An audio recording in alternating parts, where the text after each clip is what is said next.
Barcelona's youth program La Masia has produced some of the greatest football talents in history. It's one of the most prestigious and respected football youth programs in the entire world, where only the best of the best are selected. And of the many legendary graduates of La Masia, the class of 1987 stands head and shoulders above the rest. This class includes players like Gerard Piqué, Cesc Fabregas, and last but not least, Lionel Messi. But what if I told you that there was one more, a kid who was ranked even higher than Messi by his youth coaches and teammates, a kid who, instead of Messi, played the 9 position, was the main free kick taker, and was even considered the core of the squad. It might sound hard to believe, but it's true. And it was no other than this kid right here, the La Masia class of 1987 captain, Victor Vázquez. So just how good was he, and what ever happened?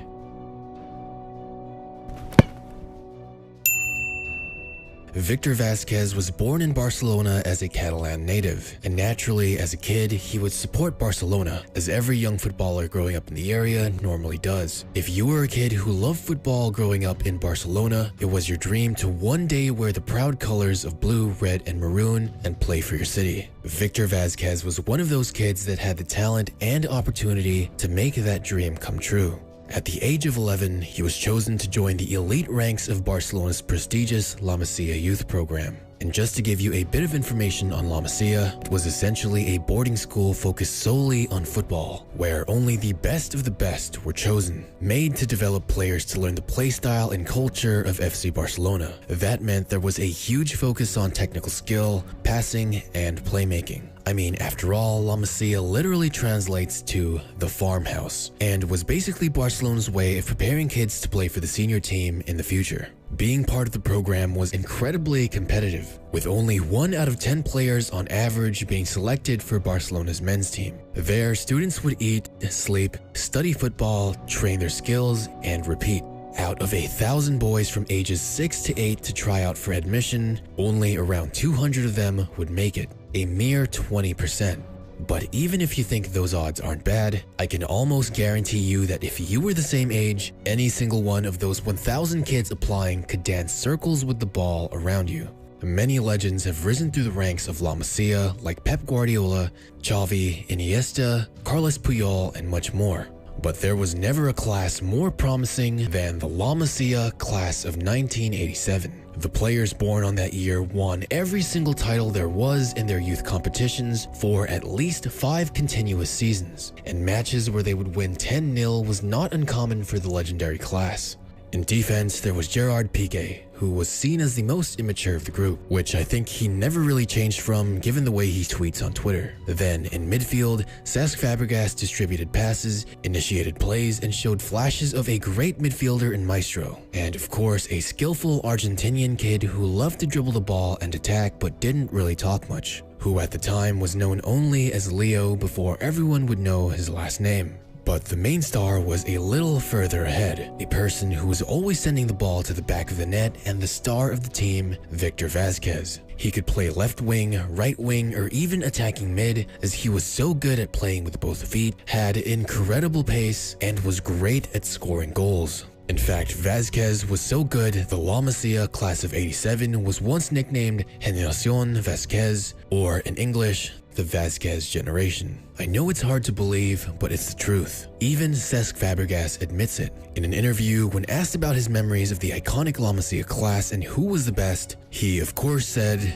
it was himself. But after laughing and saying it was a joke, he then said, "We were a great team, but everyone pointed out that Victor was the best. They would always compete to see who would score more goals. They would go in for head-to-head duels. If one scored 4 in one game, the other would hit 5. Which says a lot, seeing how Vázquez even pushed Messi to try harder as his rival. And Gerard Piqué said, when Leo arrived, the best of the team was Victor, a player who was a natural leader for the group and very outgoing. But whatever happened to him? What became of the man who the greatest generation of La Masia graduates was named after? Unfortunately, it's a story we hear all too often in football. Physical problems on top of serious injuries ultimately halted Victor Vázquez's rise to football greatness. Minor injuries during his youth days would cause him to lose a significant amount of speed he once had, which by many accounts was even faster than Messi. These minor injuries would cause him to stay longer in Barcelona's second team, while his peers would continue on and play huge roles in first teams. With Fabregas going to Arsenal, Piqué moving to Manchester United, and Messi advancing to the first team and enchanting the hearts of every FC Barcelona fan, while the star of the legendary Barcelona class was left behind and devastated. Vázquez would go through a period of anxiety during this long wait, where many were left wondering what would become of him. Expectations were rising, and never had a La Masia graduate have so much pressure to perform. After all, he was the face of the class of 1987. Many Barca fans knew him and expected him to outperform Messi, and not everyone can handle that kind of mental pressure. It's not an easy thing to do and can be very negative to the development of not only players, but to everyday people like you and me as well. Then, after a few years of going nowhere, in February 13, 2009, after a Barcelona second team match against Villarreal's second team, on top of the injuries that already slowed him down as a player, Vázquez would be diagnosed with a dislocated knee. Doctors told him it would only be 4 months of recovery. But even after 9 long months, Vázquez could still feel the pain in his knees. Vázquez would finally get his chance for Barcelona's first team in December 2010 during the Champions League group stages against Russian club FC Rubin Kazan. Pep Guardiola would put him in as a substitute, where he scored his first and only goal in a 2-0 win for the Catalan club. Everything seemed to be turning around for Vázquez, and the hope he once had of being a star for his club did not fade just yet. However, his contract was due to expire in 2011, just a few months away. Unfortunately, Barcelona had no plans on renewing it. Vázquez was heartbroken to see that the club who had raised him and once held him as the future of their team had suddenly cast him aside. However, that never stopped him from working hard and continuing to keep his dream of playing football alive. In 2011, he would move to Belgium to play for Club Brugge, and although it wasn't a top European club or anywhere close to as popular as Barcelona, he embraced it and dedicated himself to play as best as he could for the club.